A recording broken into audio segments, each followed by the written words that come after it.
Doctor, அவர் எப்படி இருக்காரு? அவரோட உயிருக்கு ஒன்றும் ஆபத்து இல்லையே? மேடம், கத்தியால குத்தினதுனால ரொம்ப ஆழமா காயமாயிருக்கு.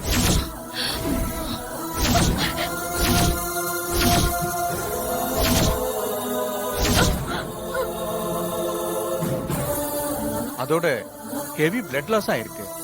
இப்போதைக்கு பிளட் லாஸ் ஆகிறத ஸ்டாப் பண்ணி வச்சிருக்கோம். இனி அவருக்கு ஒரு மேஜர் ஆபரேஷன் பண்ண வேண்டியிருக்கு. அத பண்ணாதான் அவர் சர்வைவ் ஆக சான்ஸ் இருக்கு. அது வரைக்கும் கொஞ்சம் கிரிட்டிக்கல் சிச்சுவேஷன் தான்.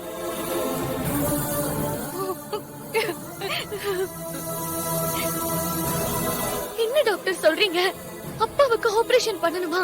டாக்டர், எங்க அப்பா கண்ணு திறந்து ஏதாவது பேசினாரா?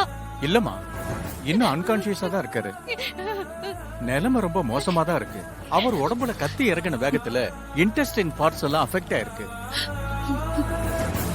அவருக்கு சர்ஜரி பண்றதை தவிர வேற ஆப்ஷனே இல்ல. இந்த ஆபரேஷன் நல்லபடியா முடிஞ்சாதான் அவர் பொழைக்கிறதுக்கு ஒரு சின்ன சான்ஸ் இருக்கு. அது வரைக்கும் எங்களால எந்த கேரண்டியும் கொடுக்க முடியாது.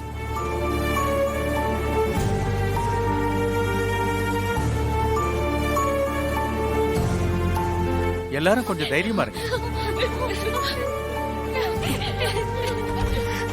ஐயோ ஐயோ ஐயோ, ஏன் தப்புதான். மாமா என்கிட்ட கத்தியை காட்டும் போது அவகிட்ட இருந்து அதை வாங்கி வச்சிருக்கணும். ஏங்க, என்னங்க சொல்றீங்க? அப்பா கையில கத்தி வச்சிருந்தாரா? ஆமா ரோகிணி, இந்த கல்யாணம் ஒருவேளை நிக்கலனா ரேவதி வாழ்க்கையை காப்பாத்துறதுக்கு அந்த மருதை கொலை பண்ணிருவேன்னு சொன்னாரு.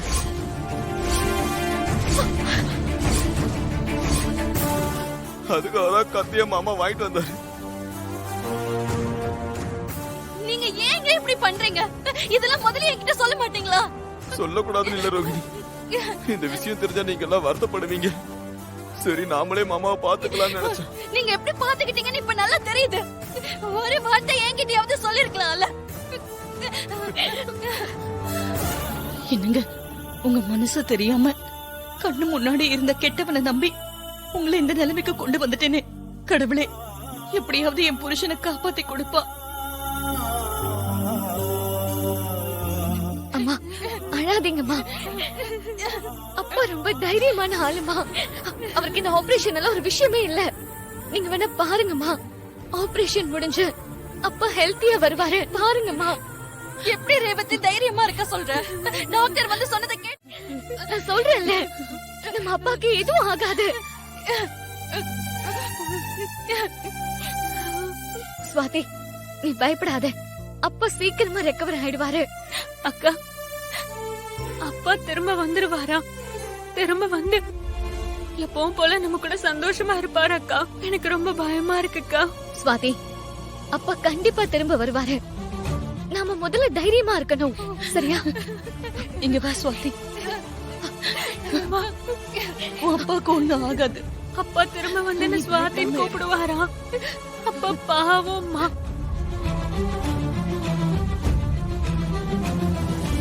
இப்ப அழுது என்னத்தான் பண்றது? கண்ணுக்கு முன்னாடி நடந்ததை கவனிக்காம விட்டுட்டோம்.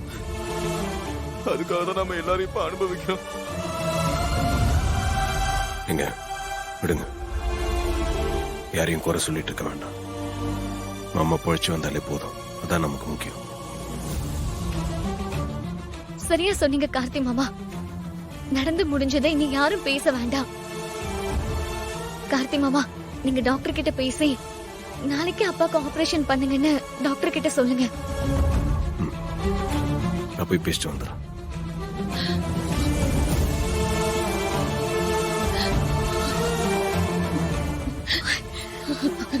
அம்மா, நீங்க பயப்படாதீங்கம்மா. அப்பாக்கு எதுவும் ஆகாது.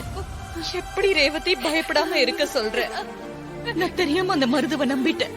அதுக்கு எனக்கு தானே தண்டனை கிடைக்கணும். எதுக்கு உங்க அப்பா கஷ்டப்படுறாரு? அந்த பாவி மருதுவ நல்லவன் நம்பினேனே, என் புருஷ உயிரோட விளையாடிட்டானே. எனக்கு மனசே தாங்கல ரேவதி.